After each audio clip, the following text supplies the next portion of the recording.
So I'm in Colchester at the Arts Centre. We've got a lovely little set if you're watching this online. And look who it is. It's the reigning champion of Britain's Got Talent. Brace yourselves. It's Viggo Venn.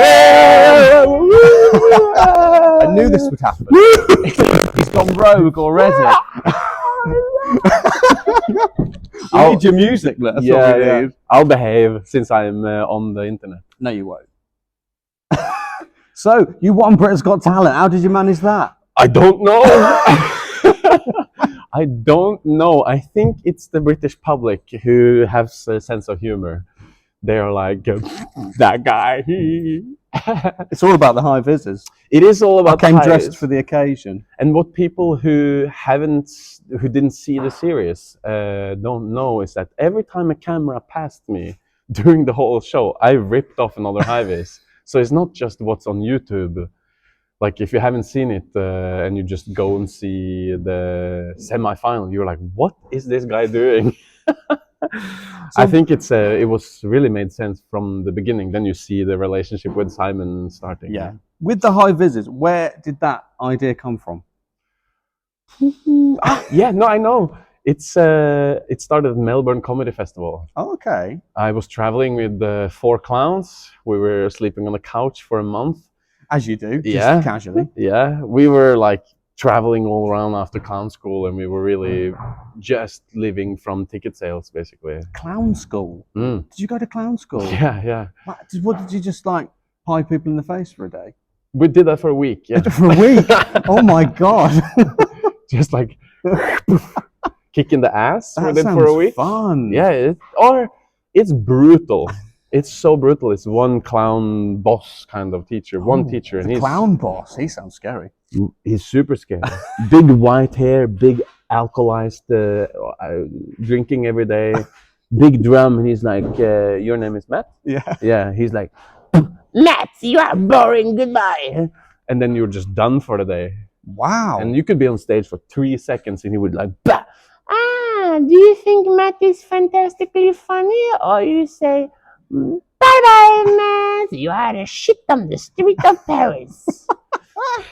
Wow. Yeah. Clown school is brutal. You heard it here first. So did you always want to be a comedian? Well, I have to tell you this though. Yeah. About this one. Because the clowns were traveling around just eating pasta without sauce every day. And then we self-produced our show. We weren't invited for the big comedy festival. And then there was like a fancy comedian party. Okay. We were not invited. And then we found these in a venue similar to this, you know. We just put them on. That's clever. Walked straight in. Clever. See? Yeah. I like that. And then comedians, one comedian started go to a show, and he told everyone else their show is so good and so stupid and funny. And then we were like, oh, now all the comedians are coming. We should put on the high vis again. That's so clever. And then it just more and more. Love that.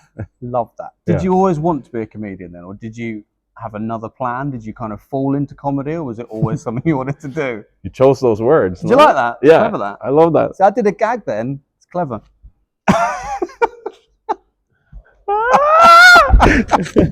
I'm not going to do that. Oh, you have to care, but this one is more sturdy. But yeah, I did fall into it. I was studying economics. Wow. Yeah, the most boring thing you can do on earth in Norway. And then I was kind of presenting how it was to study at this university. And let me tell you, that presentation became so funny. I went around to high schools, and I was in a bad university, or not bad, but not the best one. Okay. But all the kids came to my presentation because it was so funny. I was just like, there was like pictures of the university, and I zoomed in on one guy eating a baguette, and it was ridiculous. So I just noticed that people laugh when I play. So economics to the winner of Britain's Got Talent. Well, no, economics, then doing the worst economical choice you can do in your life, becoming a clown, and then suffering for many, many years. And then didn't you go on the Norwegian version of The Traitors as well?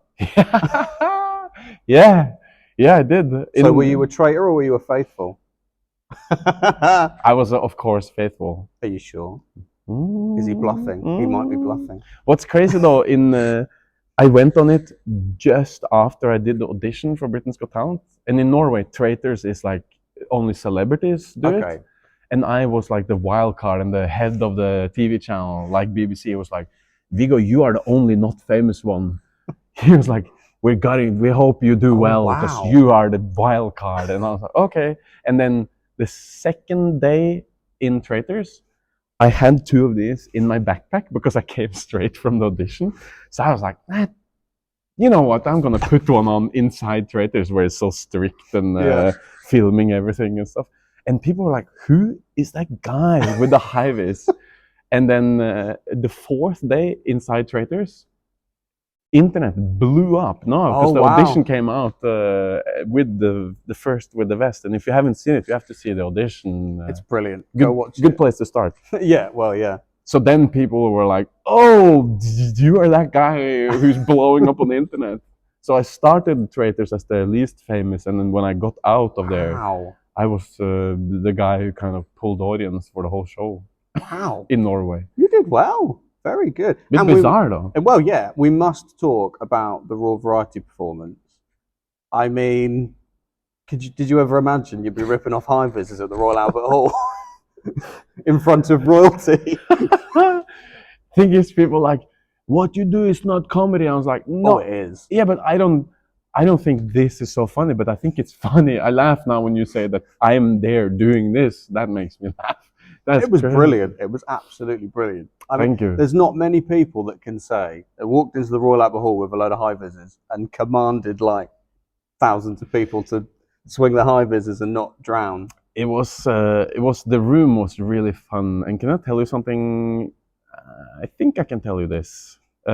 Exclusive. Yeah, on this radio, YouTube thing. But I told everyone who was in the room knew that it happened, so it's fine, I think, to say. But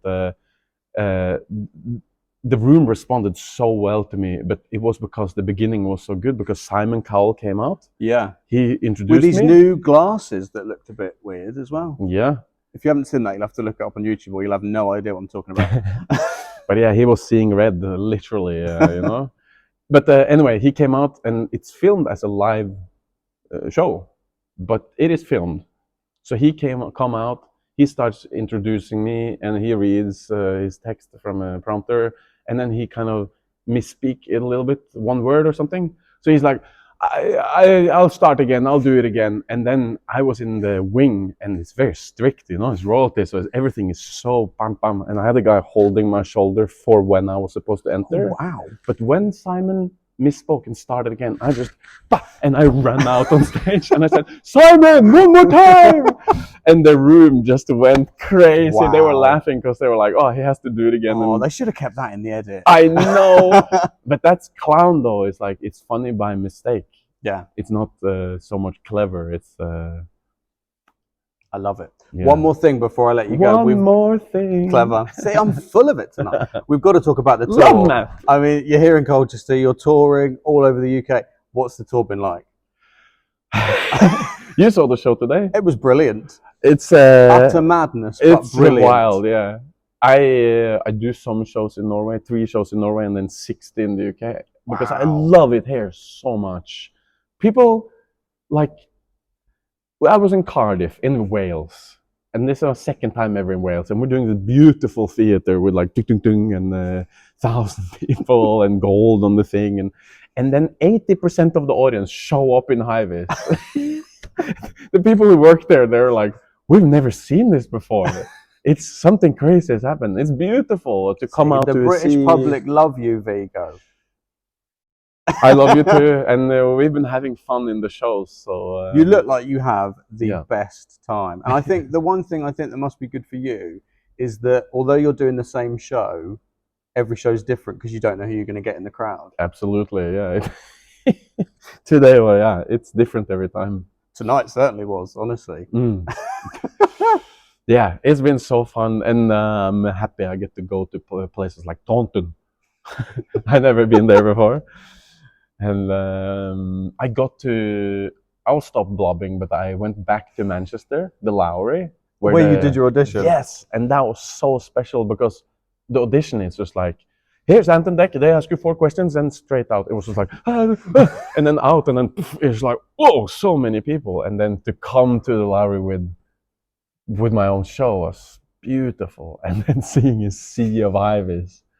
And my clown teacher, he always said like, you don't do small theater like this. The clown's dream. 5th gallery, 1, 2, 3, 4, 5. And now I got to do some places like that. So I'm really happy.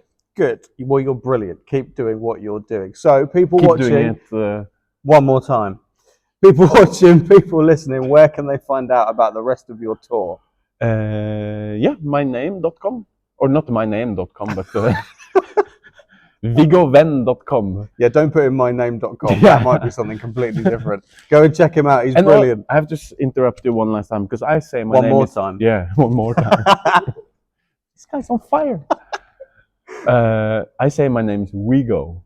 Oh, But okay. it's because I pronounce it wrong. I've learned that my name is Viggo with the V. I just thought W and V is the same, but my name is Viggo. Yeah, ViggoVenn.com. That's my name. There you go. You heard it here first. Viggo Venn, you've been marvelous. Thank you very much. Thank you, Matt. Thank you. Nice to meet you. You too. One more time.